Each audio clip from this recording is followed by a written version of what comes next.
only works on the way down. So obviously we're going to start with some breathing, so just start working the spine towards your wall. I know some of you may have spots in your spine that already don't touch. Very common is not being able to get the shirt collar back and or having big gaps here in the thoracic spine. See if you can sink a little bit lower and see if you can use your breath to start working the spine back, not by tucking the hips, but by really trying to use the vertebral control that you just learned in that last segment. Inhaling through the nose. Exhale, drawing the ribs, chest, abs, sink down into your heels. Let's just do a couple more. Inhale into the side and back.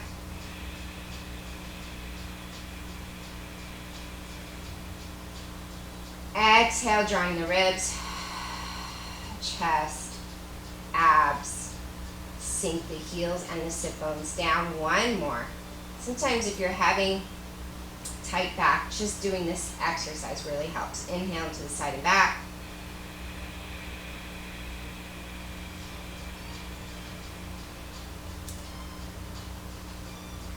And exhale. Now remember, everything is trying to work towards the wall. You are not quite in neutral because you are thinking of lumbar back. So you're eliminating your lumbar extension again, not by tucking the hips, but by just pulling with that vertebral control. All right, if you're able, you can go ahead and put that pen, pencil, whatever behind you. Give yourself a hug. And we're going to go ahead and try to press each vertebrae back before it peels off. The goal is to press and not just to peel. Press and peel. You really want to feel each segment pressing and peeling. When you get through the middle ribs, it gets even harder. Those tend to clump together. And then you've got 5 in the lumbar.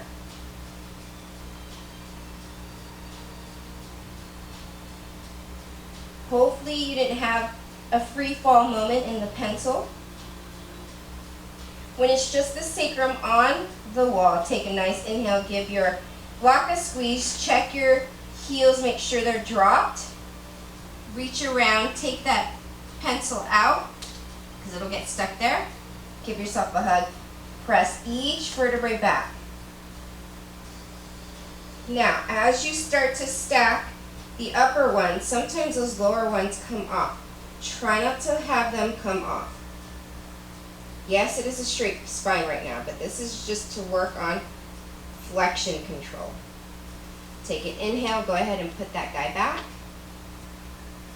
All right, so any segments you had issues in, I would suggest slowing down a little bit and really think about pressing, not with just the front of your body, but with the back side as well.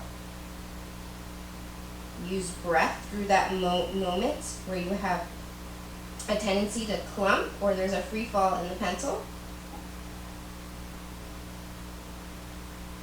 When it's just the sacrum, take an inhale, squeeze your block, drop your heels, grab your pen, re-squeeze, re-hug, and stack. Now maybe you're going faster, maybe you're going slower. I would suggest not going too much faster than me though.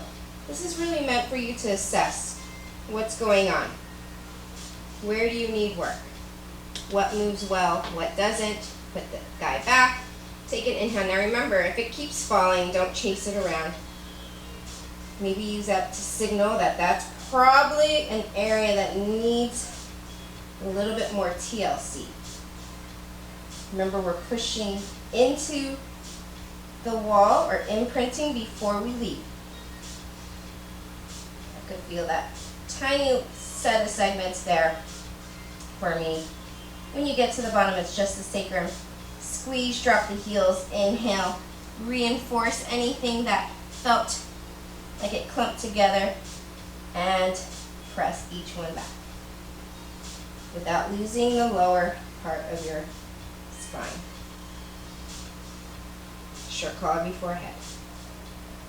All right, so that should have given you a really good clue as to areas in your spine that clump. So that's going to affect any of your ab work, any spine rolling exercises, rollovers, roll-ups, any of that.